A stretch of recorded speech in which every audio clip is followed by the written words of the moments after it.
to begin. Hey, what is up, guys, and welcome back to another episode of the podcast. Before I get started, and if you're able to find this deep within your heart, please go ahead and hit that subscribe button on Apple Podcasts. Hit that follow button on Spotify. If you're on Anchor, if you're on Podbean, if you're on Stitcher, whatever platform you use to consume podcasts, you're going to find Social Primate. So, again, if you can do me that favor, go ahead and show your support in whatever means you can. Ultimately, it's going to help me. It's going to help the people that you bring onto the team. And yes, Social Primate has a team now. If anything, and if you get the reference, we have something stronger. We have family. In case you didn't get it, that's a Fast and Furious reference. There's memes going everywhere. But you know what I mean. At this point, all of you who help support the show, everybody who helps share things, who leaves the reviews, you're part of this. You're part of this Social Primate movement. So stick around. It's going to be a fun ride. There's a lot to come. So thank you again. And with that being said, today's episode is with Figgy Baby. They're an international queer rapper, dancer, and community builder. And today they're joining me to discuss a little bit about what it takes to chase our own personal growth. What can we do for ourselves and for our society as we challenge these social constructs that we've simply just been placed into, you know? At the end of the day, we're just born into these things, and it's not something that we have full control over. So it's really up to us to really, figure out how to decipher, how to use this information, and how to make those necessary changes when it's given to us. And on top of that, the most important thing in this conversation was just the advice on what it takes to be an above average human being. And by that, just not being a dick, not being an asshole, being open-minded, allowing yourself to challenge your notions of what you think reality is, and just really learning how to accept that change happens, evolution happens. And the sooner that we're able to comprehend that, the much more happier lives we will be as a society, as a community, as individuals, most importantly. And just remember, we have to work at always bettering ourselves. It's not easy. It takes effort. But at the end of the day, once we've accomplished that for ourselves, everything else in life seems a lot easier. So with that being said, today's music is brought to you by Figgy Baby themselves with their song Watermelon Earrings. Go check this tune out. Go check out some of the latest songs that just recently released. I know this podcast is out a little later from the initial release date, so the songs that are available might have changed, or you may even be exposed to newer ones. Nonetheless, I suggest to go follow Figgy Baby on YouTube, follow their music on Spotify, share it. The same love that you show me, show it to Figgy Baby, if not more. And without much further ado, I hope you guys enjoy this conversation, and we'll see you next week.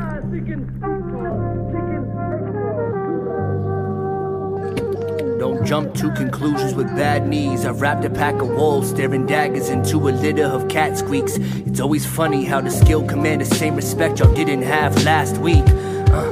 Grown men get introspective. Watermelon earrings leave them with too many questions. Y'all couldn't last a day in my shoes. Plus these Jordans from the women's section. Y'all too simple for the cross of these intersections. Trying to surpass my idols, but they killed all my idols. So changing the world around me is a risk, but it's vital. The queer don't go viral. The chances ain't the same. We worry about survival. Shake off the goosebumps and stay with me. Real fans help me grow through my mistakes with me. When I feel hell and pain with me. I will always remember who came with me. Come with me, come with me, come with me, come with me. I bleed pastel and lacquer, forge my own passage. Other artists ain't a factor, never try to perform after. Hey, what is up, guys, and welcome back to another episode of the Social Primate Podcast. Today, my guest, all the way from Lake Arrowhead, right? Well, that's just where I am right now. But well, he's there. He's enjoying himself. He just showed me the mountain view. It looks awesome. It is. We got awesome. None other than Figgy Baby on here. What is up? How you doing? What is good? Hey, I'm good. No, we based in Los Angeles, historic Filipino town, but we out here just for a nice little getaway deep in the mountains, tucked away where all the trees stay. So I'm feeling good. Happy to be here, Eddie. Just being in the nature aspect of things, it takes you to another level, you know? Oh yeah, get in touch. Actually, I want to just make a correction. I just remember saying he a lot right now. Is that cool, or do you want me to change it up to they or them? I just want to make sure I don't crossing the lines here. Oh no, you all good. You all good. I think that that's a good topic for discussion. I'm gender fluid, so I use all pronouns. I think that most of the time when I introduce myself and people ask, I say they, them. But I heavily identify with manhood and often feel more he than other. Yeah. So I'm not too pressed on it. Though it is important to know, and if this is part of the actual episode or not, but that for a lot of folks, correctly saying their pronouns is, dire, right? For them, it's like they connect so much of their like genuine heart and self to the pronouns, and, making sure to properly pronoun folks, especially youth that are really like trying it out, could, potentially be suicide prevention. For myself, I'm pretty grounded in who I am, and, all different ways that my identity exists and flows. And so, he, him is fine, but but also I do use they, them pronouns most of the time. Yeah. Okay. Yeah. I just want to make sure, I try to educate myself as much as possible too, especially once I get to know somebody. I want to make sure that I'm approaching them with a sense of comfort and trust, that there's like mutual respect, but outside of that, and first and foremost, human, you're a human here, and you're an international rapper, dancer, community builder. Man, I've been seeing your name around for quite a minute. So the fact that we're able to make this happen is awesome. Yo, we out here, social primate, baby. So, tell us a little bit about yourself. You just to kind of get the ball rolling, something that got you where you are today. Like, let's start with that. Got me where I am today. Well, Lord, mama and dad, my parents met in Mexico City. Then they moved to California, and I was born in Orange County. I grew up mostly in Irvine, and then moved to the East Coast for about 8 years, and then have moved back to Southern California, been in Los Angeles for about 5 years now, maybe come up even on 6. Yeah. Time flies, and I think music and dance have always been a huge part of my life. My folks dance, and I always remember them, watching them for hours, dance cumbias and salsas and, whatever else. Mostly cumbias. My dad doesn't like salsa. My mom was always trying to get him to dance bachata, but he's like, he don't like the music. My family was definitely very much into, was loud and excited, and we're all performers and very charming individuals, especially on my father's side. And I think that really seeped into me. I grew up listening to my brother play music, playing guitar and piano. And, I tried to pick up instruments for a while, but for whatever reason, my intention just didn't want to stick with them. And I realized that I've always been a talker. I'll get in trouble when I was young and kicked out of class for chatting too much, just wanted to socialize. My mom always remembers when I used to play soccer that my trick was I would distract the other players by talking to them about things going on while my rest of my teammates go and score. She said making the goals. That was my value on the team. So I picked up, I started writing poetry in high school because a friend of mine really encouraged me to do it. And it wasn't until college that I was really encouraged to start rapping and freestyling. And from there, it was just like, yo, this makes sense. Like, this is exactly what I want to do. And I studied performance through theater and hip hop in college with another, minor in Latino studies. And, I think performance is what my calling was, being in front of people, being a leader, being a creator, but really using my body, as a dancer and as a rapper and poet and all that. And so, let's say 7 years later of really, diving deep into this career and giving it an actual effort, I've toured, in Canada and Germany, all over the state. I know, yeah. That was like, what, a year? No, 2019 or something. 2019. Yeah. Well, we just call it a year ago. We'll skip the last year. Last year didn't happen. Yeah. But yeah, and so that's where I am, Eddie. That's where we are. Nice. Well, with that being said, like, how has it been for you on a personal level, like in terms of growth for the, since you've started the music, actually chasing after it, right. And now, like, do you think it's grounded you more? Like, it's giving you a broader perspective of individuals and just society in itself? Oh yeah, absolutely. I owe so much of my personal growth, how I engage in relationships, how I've healed wounds from my family to my music. I feel like it. And the process of creation and the patience that I have for a project and the patience I have for myself and the things I've had to deal with around self-worth. Think about it. When I first started playing music, who's listening to my music?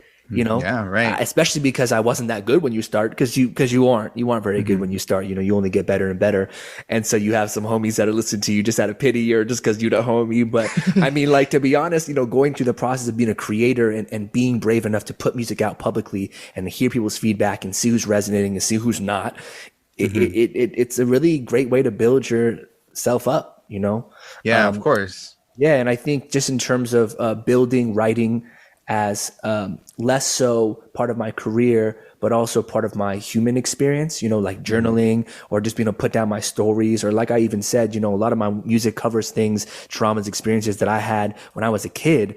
And I feel like putting it down on the page and then recording it and then releasing it and performing it live is like so empowering to reclaim certain stories and also just to heal wounds, things I've never said before to my father. I've said, to 1,000 people, and even things that I or whoever, people who I'm never even going to be able to say things to, like, abuelos who have passed away or friends who have passed away. I'm able to still speak to them through my music. And I feel like that for me has just like elevated my human. Yeah, I've always found it fascinating, like the idea of music, like it's just a primitive part of our being, like it's just been around for fucking forever. Yeah. And it continues to evolve, and like it just shows you that life is fluid as fuck. Things are just evolving all the time. I love what you just said about music's been around forever, because it's in our pulse. One of my mentors, Amy O'Neill, who's a dance professor over at USC, who I dance with, an exercise that she has us do at the beginning of dance class is to find our own pulse and start dancing to it. And she's like, and this means that there is always a rhythm, that there is always a beat. And like you said, music has been around forever. It's, primitive, it's in us, but I mean, it's like literally in us, our pulse is beating. You can hear it, you can feel it, you can build a step, write a rap over your own pulse, Anyways, I just wanted to add that to what you said. No, that's pretty cool. I mean, because there's a reason it's called beats per minute, check your heart rate. And then, you make it faster. You have some bachata song going on there afterwards. Yeah, a little sway to it. That's awesome. I love it. It's funny because I've been trying. My girl's been telling me, like, I want to go dance, and I'm not the best dancer, like, straight up. But I went on YouTube and I started seeing how like there's like these 4 squares you can stand on to learn bachata, and like moving back and forth. I've been trying. You know what? I love that though. Hey, shouts to you, Eddie. Shouts to you, because I feel like a lot of grown men ain't really that even that's vulnerable. To like teach yourself how to dance, to like be like, I'm not a really good dancer, but like I want to be, like I want to dance, Yeah, I want to impress somebody with my dance moves. There you go. Hey, impress yourself, homie. You go out there being like, I didn't even know I had this in me, swaying them hips and shit. Hey, you're right. That's actually true. I like how you brought that back up, because it's easy for us to do things for people sometimes, and we're not looking out for ourselves, Absolutely. Yeah. Yeah, so going with the whole the evolution of you as a musician. First of all, I know you recently released a song yesterday or today. Technically today. Oh yeah, technically today, right at midnight last night. Yeah, I checked that out, man. That goes deep. Goes deep. That's the sad short songs. Just really quickly, I had to get that one out, and then we're gonna go back to Hot Boy Summer. Yeah, exactly. I like how you mentioned that. I forgot where you mentioned. I think it was in the Track Life interview or something. Yeah. Yeah, but no, I think one of those lines kind of at least resonated with me. And again, as a person who's just a listener, it's easy for us to interpret it in whatever ways it fits in our narrative. And I think one of the lines was something about. What was it? I don't want to mess it up, but something about being under cold water. Yeah, the cold water. Let me know that I'm here. The cold water. Let me know that I'm here. That line, dude. That line was powerful. I've had moments where I'm just like, reality doesn't seem real in a way, to an extent where. Absolutely, you're caught in a dream sometimes. Yeah, and then it's like, obviously, cold water in this sense is just gonna waking you right up. Like exactly, it's gonna snap you back to you. Exactly, and. Man, what a line. Yeah, you know what? I think I love that line and the song in general. The song is about heartbreak. Well, for me, the song is about that. I don't want to say what the song is about for other people. That's one quick side note about creation. I really do my best to not, I let folks know what inspired me and what I write about, but I think it's so important to let folks just like interpret anything the way that they interpret it. I've had people come up to me after shows or, when they see me out and be like, yo, I love so-and-so song of yours, you know, and how it's about blah, blah, blah, blah, blah. And I'm like, in my head, I'm like, damn, it's not about that at all. But, you know, who am I to tell you otherwise? Right. But anyways, Under Cold Water, which just came out yesterday, is for me is about heartbreak, and, you know, is a heartbreak that has just gone on after so long that you become so numb and so exhausted.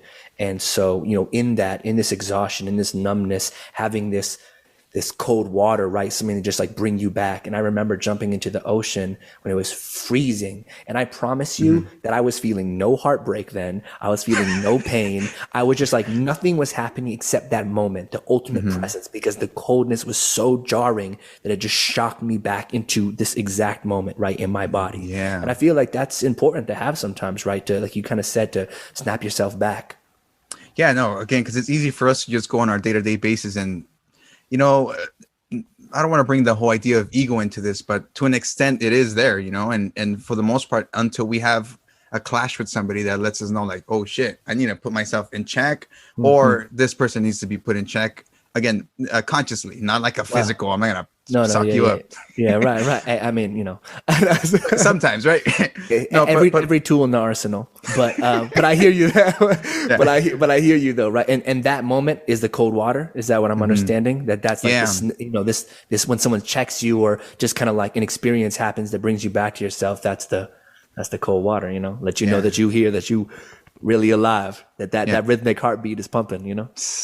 How does the process that you, in terms of when you start writing, how does that go about? Is it like you're just pulling from different aspects of your being? Are you just kind of looking in it from an outsider's perspective? Totally. I think I write, so I consider my work to be autobiographical fiction, meaning that it's heavily influenced by my own experiences, though as a writer, I don't necessarily owe the audience truth. I believe that I owe them a truth. I believe and so that's why I tend to write from my core, but also I kind of create worlds that, you know, either I've just built in my own head, or I've seen others exist in, and then kind of coat that over the songs. But in terms of process, it really varies on the track. You know, for example, Under Cold Water is so different from a lot of my music, right? It's just guitar and vocals, which most of my other stuff, you know, minus a couple of things, is, you know, like whole produced projects with like 5 or 6 different instruments on a track, you know, highly mixed. And with this one, I was just really in the guts of it, you know, like out of this heartbreak in the middle of COVID, you know. And my buddy had sent me the guitar track, and initially he had sent it to me for us to kind of flip and sample and produce another beat over it. But I was just writing just to the track, and then I was like, you know what? I'm gonna put this on my, you know, my Logic right now, and I put on my microphone, and I did it actually on a performance microphone instead of a, you know, regular, you know, recording mic. And I fucked with all the effects, and I just wanted to put myself like in this wild kind of like atmospheric, you know, ungrounded, you know, world. And then I just record, you know, I just then was like, whatever, let me record this. And it's like partly freestyle, partly written. You know, I usually write an outline, but it's just like raw. And then I just let it come out that way and kind of lean into the kind of rawness of it, or, you know. And other times it's, you know, right now working on tracks, Jaded Eye, who was my main producer, you know, we're working on tracks projects for like 3 months. You know, Blood from a Stone, my last album, we were working on for 2 years. And so that work was super intentional. You know, every track was given months of work, you know, re-recordings, recordings, editings, you know, adding this instrument, adding another instrument, spending all this time on mixing and mastering. And, you know, the creative process was like, you know, the beat and the song would be getting built little by little. You know, some other tracks, I already have this verse that I wrote over something else, but then another beat kind of finds its way to me, and I'm like, oh yeah, this is where actually it's supposed to be. You know, sometimes when I'm just like in a writing mood, but I don't have, you know, enough instrumentals, we'll go on YouTube, right? I write to a lot of Jay Dilla, and so I have all these verses that I'm in love with, but I don't have original music to put them to. And then, you know, then I'll kind of build music to the verse, and then sometimes I write a verse over to the music, and so it just varies on. Yeah. I mean, I keep the process fluid. Just whatever works, right? Yeah. You know? Sounds like magic to me. Like magic to me. It is. It really is. It feels like that shit. Now, I noticed like a lot of the lyrical work that you do, like for the most part, there's a lot of like, I would say like emotional vulnerability in terms of what you're trying to reach out to, right? To the audience, or what you're speaking about personally. How long did it take you to get comfortable with being that open about it? Okay, honestly, the first thing that comes to mind is a conversation that I had with a partner of mine, and about opening up, right? I think some people. Oh yeah. Okay, all right. Let me stay focused. But my relationship with the music has been going on pretty much longer than every other relationship that I'm in right now, maybe minus a few family members. And so it's taken a lot of time to get to the point where I can be vulnerable with my music. And the reason why I kind of laugh when you ask that question is because it's a conversation I've had more recently. And it's kind of like, oh, why can't you be as vulnerable with me that as you are like in your music? And I'm like, if we're being real, it's because I've been in a relationship with my music so much longer. And it's taken me a long time to get to that point, and I've like developed that. And so it's kind of funny because I think that in my music, I'm really raw and vulnerable. And then when people come to meet me for the first time, I'm a little closed off and just, because I don't know who these people are always. And so I'm not going to be, obviously I'm not going to be telling my deepest, darkest secrets, but I think that there's this, they think that I'm going to be super open because my music is like that. But it's like, yeah, but my relationship is with my music, and so with there, I've cultivated this time and it's taken a long time because I feel like, and more every day I hit the page, I'm like, damn, I can't believe I was able to say that. And I'll be real with you, Eddie, there's still some things that I can't say even in my music, Yeah.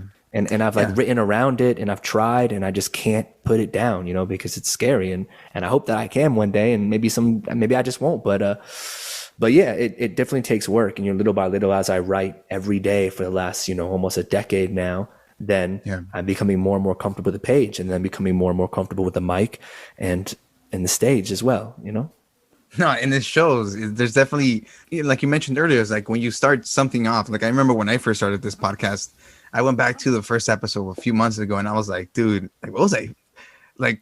It's choppy. Like right now, I still kind of stutter every now and then, but there's the improvement is huge, Oh yeah. But in a sense, you're grateful for that because those were the first steps that you took. Absolutely. And you chipped it away, and you're still working at it. Yeah, you went through even when it was tough. And again, if we're talking about, a question you asked me a little earlier, so much of my personal growth has come from my creative experience because the same things that we're talking about, be like, I was embarrassed or that was tough or that was terrible. But then you got up and you tried it again and then you did it another time. And then how many years later have you been doing this over and over? And it's just like, wow, what a human feat, Yeah, exactly. It's a mortal thing to do, but it feels good, because you're trying to push yourself to a better level. Again, the way I see it is that every time that we do something like at a craft or like a hobby or something that we're pushing, like that empowers us, it's only better for us as a individual and as a community. At least Absolutely. I like to think so, 'cause Yeah. we can only go so far alone. We do really need each other. Yeah. And then one thing I think I did want to bring up is that the whole thing with you're open with your music, but obviously when it comes to situations with certain individuals, you're a little bit more reserved. And I think it's important to know that it's okay to feel that way. People think that, again, you're doing it with your music, so you should be fine with telling me be straight up. Right. But at the end of the day, you're protecting your energy too. And I'm a big believer in the fact that the energy transfers, whatever I'm feeling. And if I give it off to you, you're going to carry it off somewhere else, so on and so forth. And it's just going to be either this weight that you're throwing out to other people, or you're going to give them this, like you're going to influence them to make them feel like ambitious about something. You got to empower. I know you're involved with Bloom Homie. I think you, Eric Edsley, and a few other of you are got together to make this, in a sense, like this collective for improving or just educating, I guess, modern men, right, on what masculinity is. I know this good stuff. Yeah. When I first saw it, I was like, damn, somebody's doing this, because we out here, for years, I'm from a Mexican family. So for years, it's always about like, no puedes llorar. Like you can't cry. You gotta do this. You're not man enough. You don't know how to, like, all this stuff, right? Oh yeah, absolutely. And at some point I did question it, like, geez, like all these expectations that they have as an air quote man, fuck, nobody told me, like, I was just put into this world and now I have to follow these social constructs. I did not ask to be here. Y'all brought me in this motherfucker and then now you expecting all this shit? Come on now. and to me, it's like, I saw what needed to be challenged. I saw figures in my life that were not abusing, but they were just negative towards women, or just like Right. Holding yourself back in different ways. exactly. Right. And it wasn't until a moment in my life when I was like, damn, this has to change, you know. And fast forward a few years later, then I see you guys talking about Bloom Homie, and I'm just like, damn, the narrative is changing. Like there's other like-minded people, individuals that feel the same way about what it is to be a man, and they wanna make it better.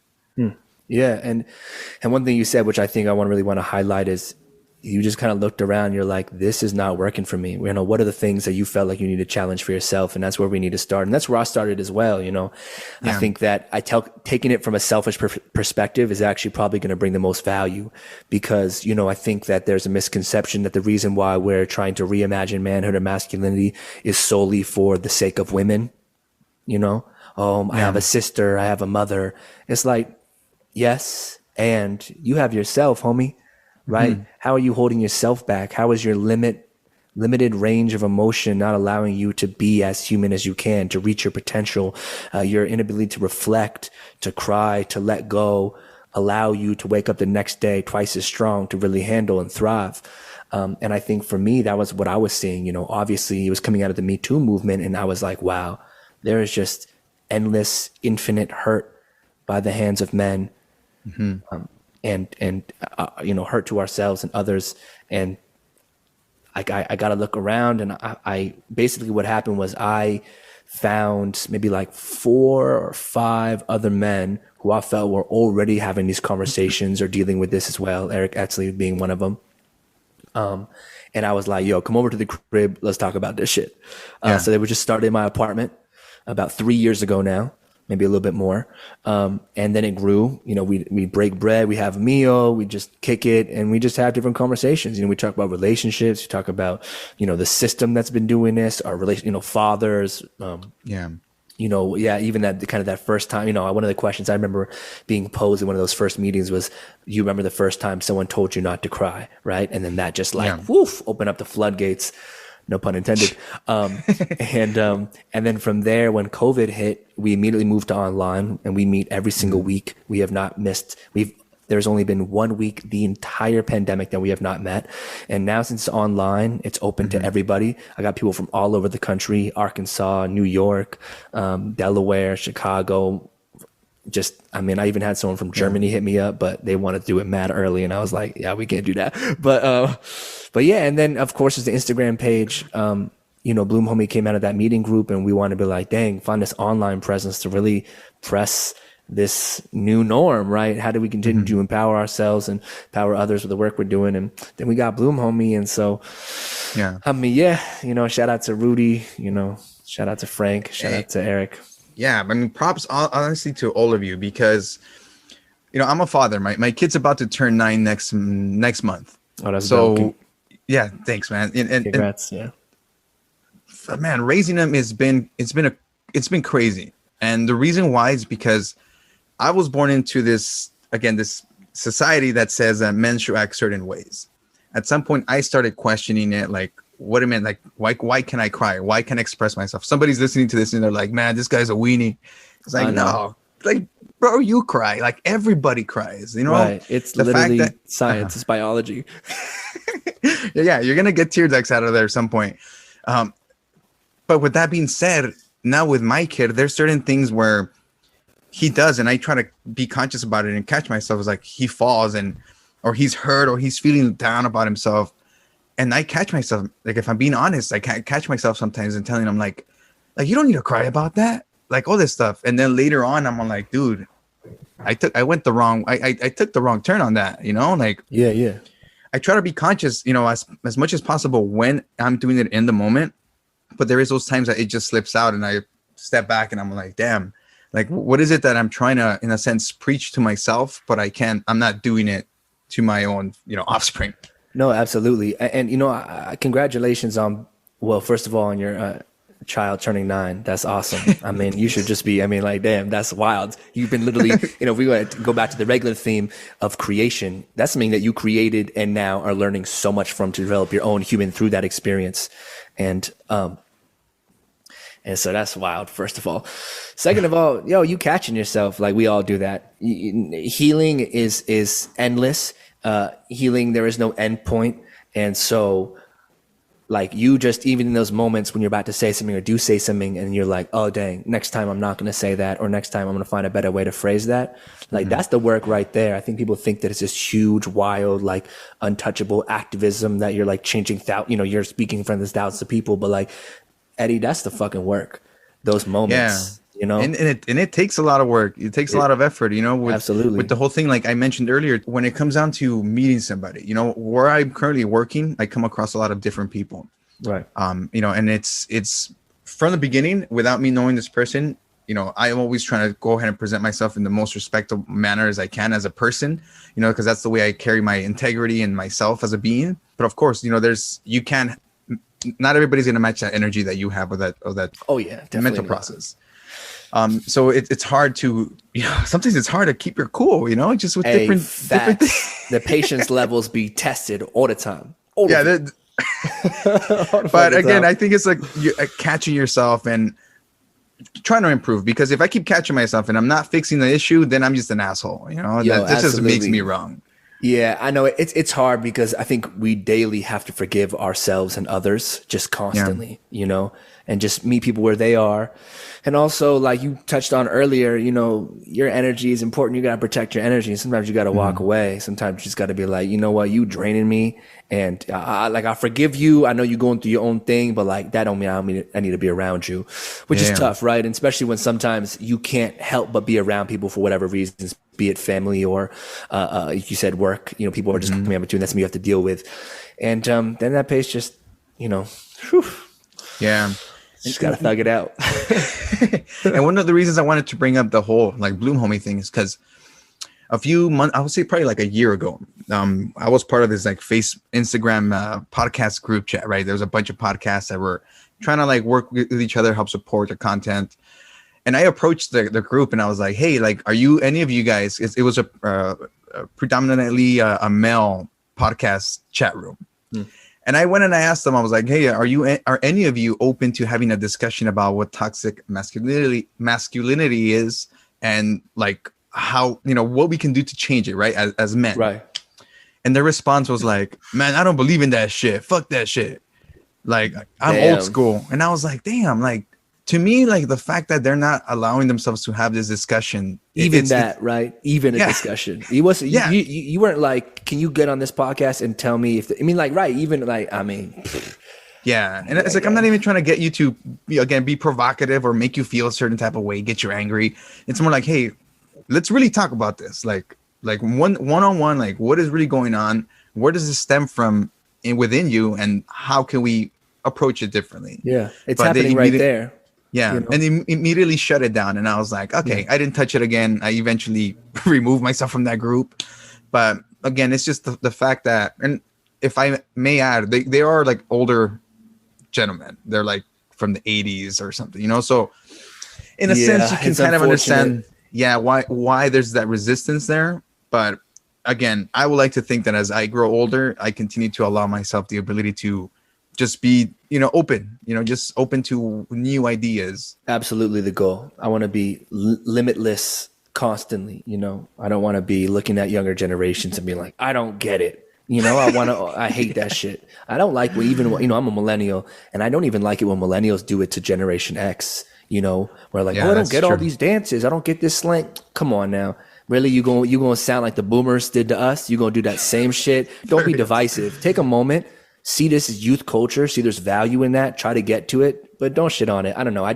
No matter who you are, what age you are, why limit yourself? See, that's exactly a result of this toxic behavior, this toxic culture, toxic masculinity, but just a toxic U.S. Western culture in general, right? That we just limit ourselves, limit our scope of experiences, of ideas, of perspectives, and feel that like if it's not this kind of really small understanding, like tiny, can fit in a box, then I don't want to deal with it. It's too confusing. What is that? I don't get it. Yeah. And it's sad. It's sad. I feel like, and I see it a lot. Like I know comment sections on social media aren't like the best way to get a definition of what humanity is right now. Yikes.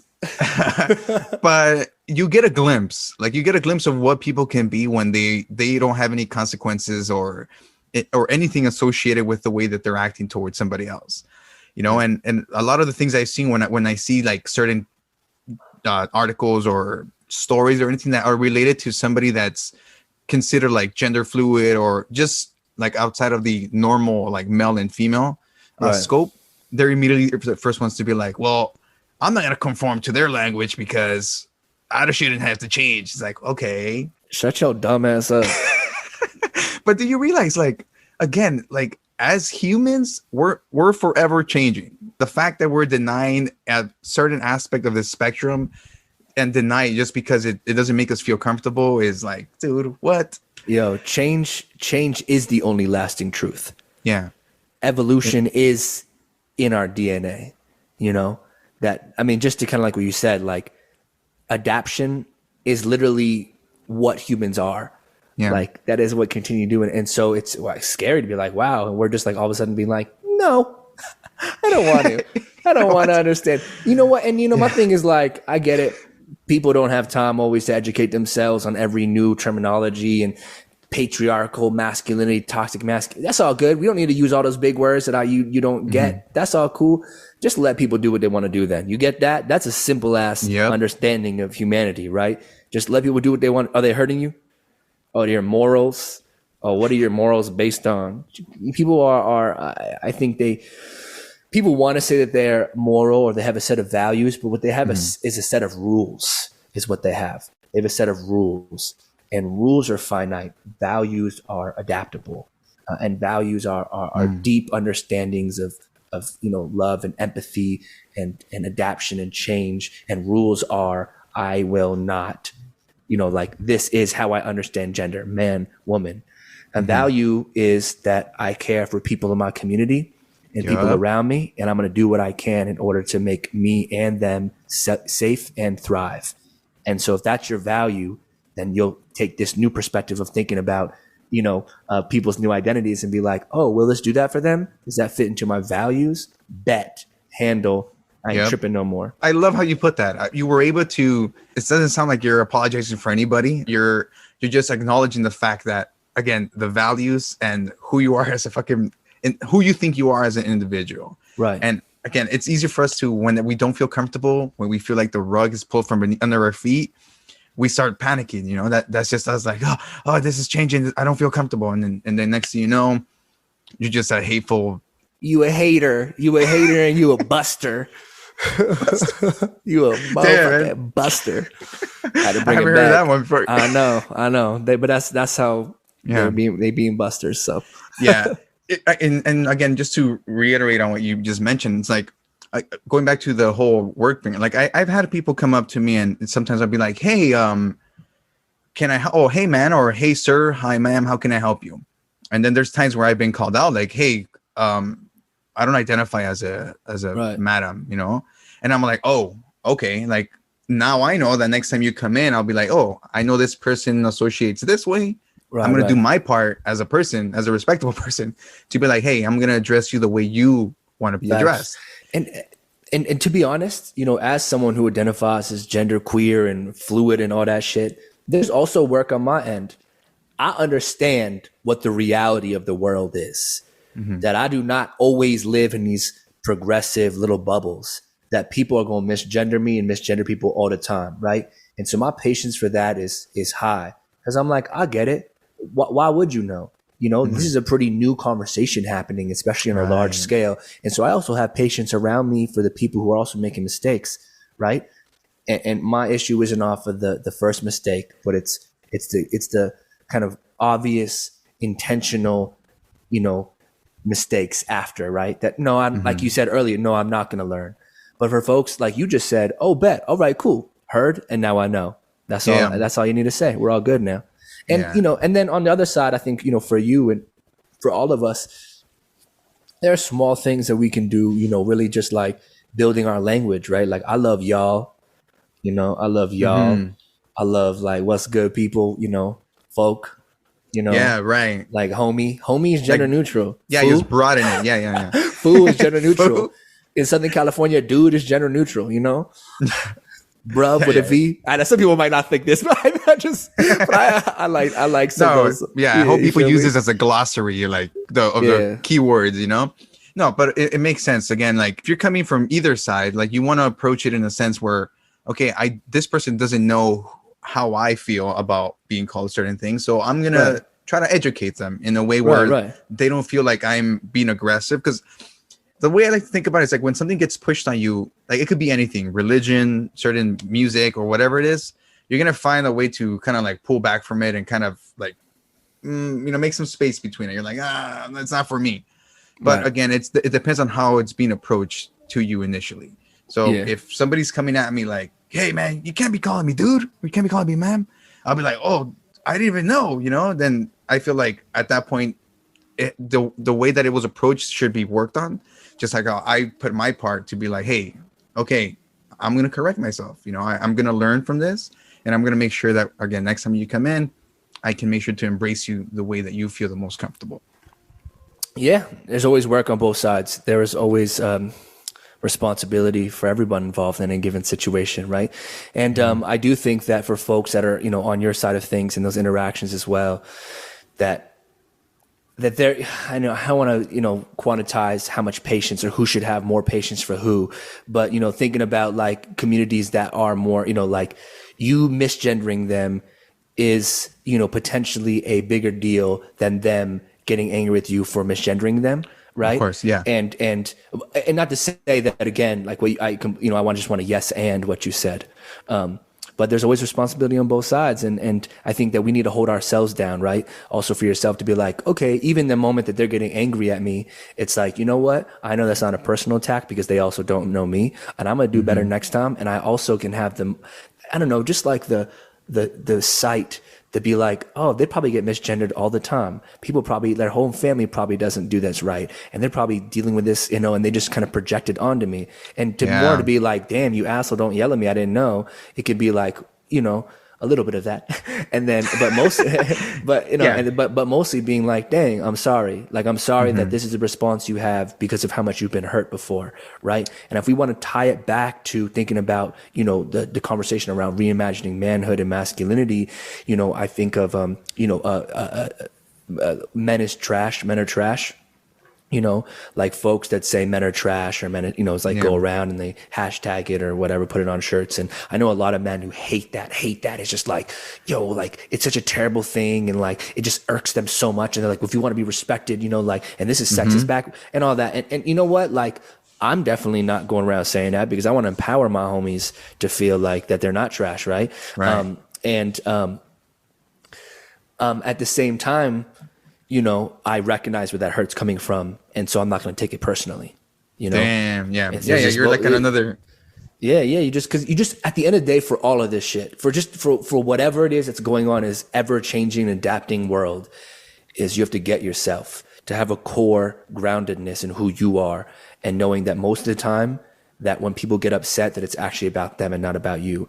And for you to recognize that and even take it a step further to empathize, right? And to show love and to know when this situation ends, you come back to yourself, that you're trying, right? And that you're a good individual who's committed to that effort and committed to that change. And yeah.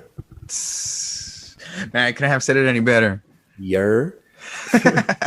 Nah, but it's true. This again, like I like how you mentioned like the whole part, like, yes, there is a responsibility on both sides, but again, at the end of the day, you have to weigh things out. Like, okay, like you mentioned, where is this coming from? Like, how much do I know about this situation? And really try to weigh out the thing. Like, okay, well, this is a thing that individuals have been oppressed for fucking decades, Yeah. Like, for me to get mad at the fact that I'm getting screamed at, that's just taking it on a personal level. Like, it in a way, it doesn't have a really grounded reason for me to feel that way and then reject that whole idea, right? Just because of how it made me feel at that one moment that I was being like having negative energy towards me. Absolutely. When in reality, I'm not really putting into thought the weight of this person's just whole existence in the society that we currently live in. Yeah. Facts, my G. Damn. I mean, we're almost close to that time. I think we got like less than 10 minutes here. Right. first of all, if people want to follow your music, if they want to like get updated in what you're doing, what is the best way for them to reach that? At Figgy Baby, FIGGYBABY. That's it. Figgy Baby, FiggyBaby.com, at Figgy Baby everywhere. Connect, say what's up. Figgy Baby on Spotify and Apple Music and Tidal. I'm dropping a song a month this entire year. The next release is happening July 11th, called Ground Floor, coming out with this dope rap duo from Chicago called Mother Nature, who I met on tour when I was in Germany, and produced by Jaded Eye. And that shit, that we're talking about going back to Hot Boy Summer, going back to them bangers. That's this track. This track wonks. All right, I'm gonna take advantage and put repeat on the last one that you released. There you go. That's what I like that, Eddie. That's the energy right there. The last thing I was gonna ask you, when are you gonna do like another silent disco, man? I was seeing photos on that, and I got straight out FOMO, man. I was like, damn, like I missed that. Facts. All right, now we talking about it for real. Vaxxed Up, y'all. Vaxxed Up went down June 12th, and it was a silent disco performance in the park. We were in Elysian Park, tucked away with these trees and nature. Everyone had headphones on, and we was just giving y'all the show. I had dancers come through. I had the homie from Weed Chip giving away free manicures. We're coming out with a recap video of that soon, so be on the lookout. But one hopefully at the end of July, where I think right now the goal is to try to do one a month all summer, and just see what happens from it. But Vaxxed Up 2 going down end of July. Dates will be coming out soon. Tickets on Eventbrite. And I'll make sure to post that everywhere, y'all. So come through to the newest way to enjoy music post-pandemic. Well, for real. Post in quotation marks. Yeah, I know. I saw it and I was like, damn, I've seen people go to silent discos and just take photos of stuff, but I've never been to one. But I was like, damn, that's pretty, in the park, in the day, people just chilling. It was beautiful. Yeah, man, for real. Yeah, it was epic. So we're excited to see how it continues to evolve, but it's going to be really, Vaxxed Up. Silent discos, Figgy Baby. For sure. Keep doing what you're doing. It's been great. Right. It's cool just seeing like people just doing their thing, just chasing their passion and just rolling with it. It inspires me, Hey, that's what we're here for. I'm happy, and thank you so much for having me on the podcast to chat about a full range of things, right?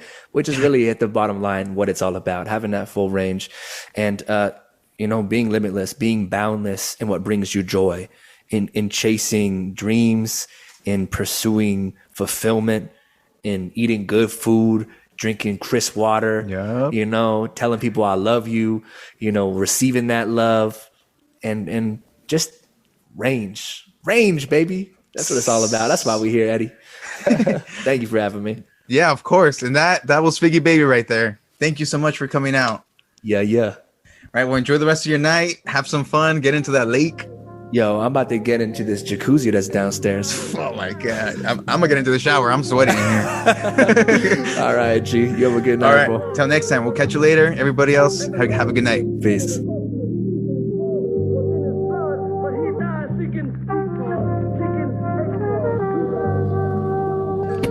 Don't jump to conclusions with bad knees. I've wrapped a pack of wolves, staring daggers into a litter of cat squeaks. It's always funny how the skill command the same respect y'all didn't have last week.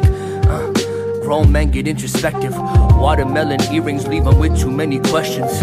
Y'all couldn't last a day in my shoes. Plus these Jordans from the women's section. Y'all too simple for the cross of these intersections. Trying to surpass my idols, but they killed all my idols. So changing the world around me is a risk, but it's vital. The queer don't go viral. The chances ain't the same. We worry about survival. Shake off the goosebumps and stay with me. Real fans help me grow through my mistakes with me. When I feel hell and pain with me. I will always remember who came with me. Come with me, come with me, come with me, come with me. I bleed pastel and lacquer, forge my own passage. Other artists ain't a factor, never try to perform after. My talk is all action, my fame will be long lasting. On your tongues, this name will not vanish.